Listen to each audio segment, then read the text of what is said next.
bohong. Aku hanya memikirkan satu peraturan penting. Kenapa kau lakukan hari ini kalau kau bisa melakukannya besok? Few moments later.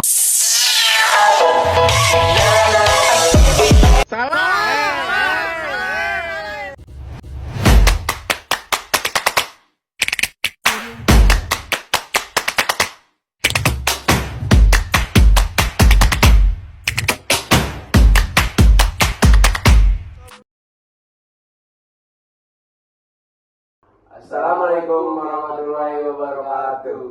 Halo guys, kita sini mau bikin mini podcast tentang penggelapan dana yang terjadi di Indonesia.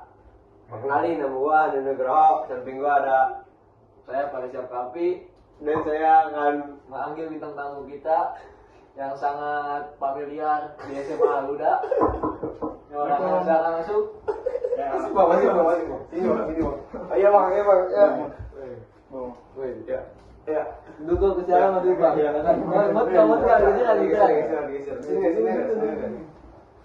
Gini mut kalau kayak gini. Coba turunin. Perkenalkan, Nggak usah gini. saya Farel. Dan saya Mentari Nakai. Saya Dafa Akbar Maulana. Ya, kita mulai nih ya teman-teman. Pertanyaan pertamanya, sebenarnya apa sih itu penggelapan dana?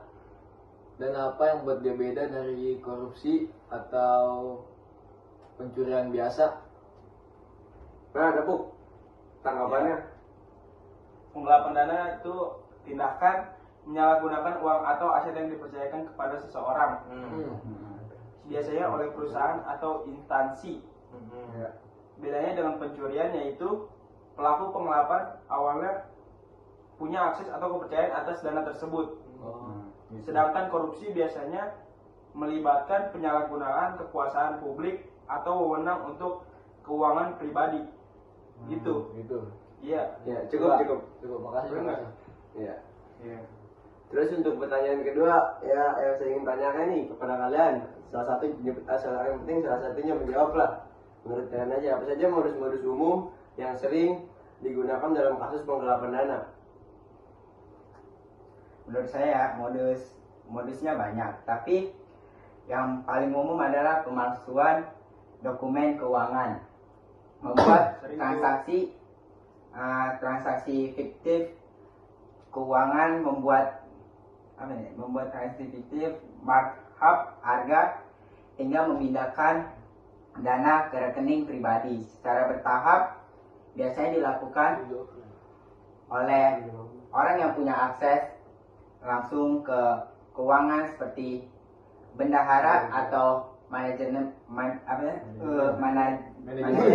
keuangan. Slow. Gitu ya. Nah, Ya. ada nih pertanyaan selanjutnya. Bagaimana biasanya penggelapan dana bisa terjadi tanpa terdeteksi dalam waktu lama?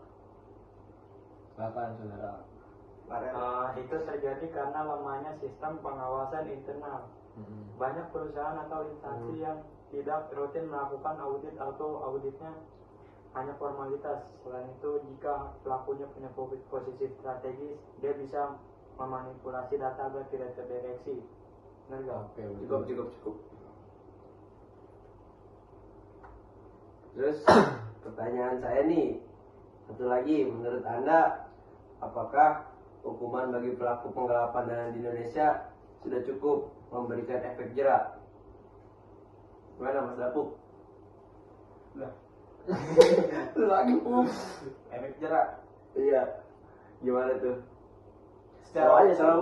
Secara hukum ya, Iya. ancamannya cukup berat, bisa sampai 5 tahun penjara sesuai KUHP. Lumayan. Tapi dalam praktiknya hukuman seringkali ringan, apalagi kalau perilaku pengembalikan dana. Ini membuat banyak orang merasa hukuman tidak cukup menakutkan untuk mencegah tindakan serupa. Jadi itu orang-orang pada kagak takut gitu. Iya. Aneh ya. Justru Nah, kalau Anda diberi kesempatan nih mengubah satu kebijakan untuk mencegah penggelapan dana, apa sih yang Anda lakukan terlebih dahulu?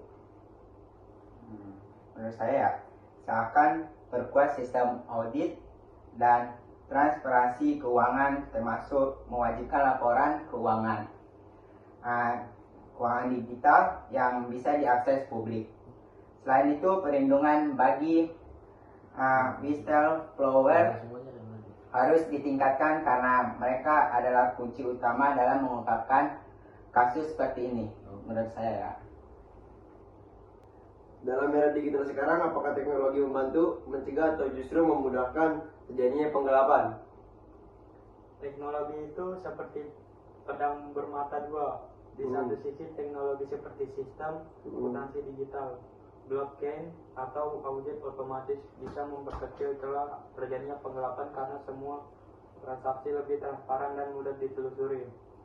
Tapi di sisi lain, kalau tidak diimbangi dengan keamanan cyber yang kuat, pelaku justru bisa menggunakan teknologi yang bisa memanipulasi data untuk menutupi jejak digital mereka.